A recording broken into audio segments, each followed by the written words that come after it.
2Chronicles 14. I read from the Institute for Scripture Research, the ISR, because it takes a direct translation from Hebrew to English, Greek to English, and Aramaic to English. Yah is the Elohim of the heavens and the earth, the first and the last and the only, and he's an extremely jealous El. He's so jealous that he doesn't even want the names of idols or mighty ones to come to our lips. And Yah is short for Yahweh, Yahweh, Yod-He, Vav-He. There's no difference. It's like saying Dan, Daniel, Daniel with an E. What is the difference and does matter is when people say that Phil, Bob, Sam, and Aaron are the same name, because no, they're not, and no one in their right mind would ever believe that, and only a fool would believe that a hammer could force its creator to do anything.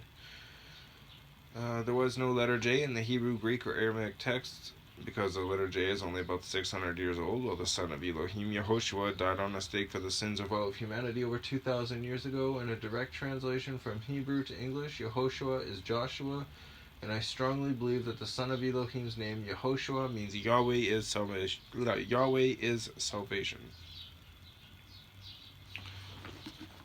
Excuse me. 2Chronicles 14.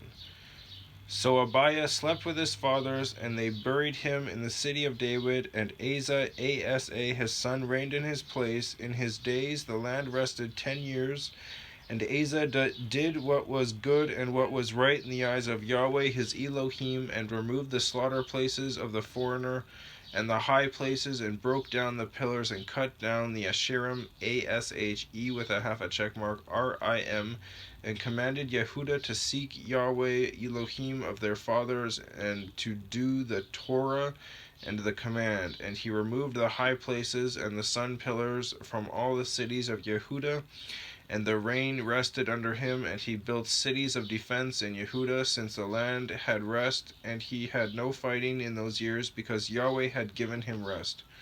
And he said to Yehudah, let us build these cities, and make walls around them, and towers, gates, and bars, while the land is yet before us, because we have sought Yahweh our Elohim. We have sought, and he has given us rest all around. So they built and prospered. And Asa had an army of 300,000 men from Yehudah, bearing shields and spears. Excuse me. And from Benjamin 280,000 men, bearing shields and drew bows. All of them were mighty brave men. And Zerah, Z-E-R-A-H with a dot, the Cushite, came out against them in an army of 1,000,000 men and 300 chariots. And he came to Maresha, M-A-R-E with a half a check mark, S-H-A-H, and Asa went out against him, and they set battle in array in the valley of Sephathah, T-S-E-P-H-A-T-H-A-H, at Mersha.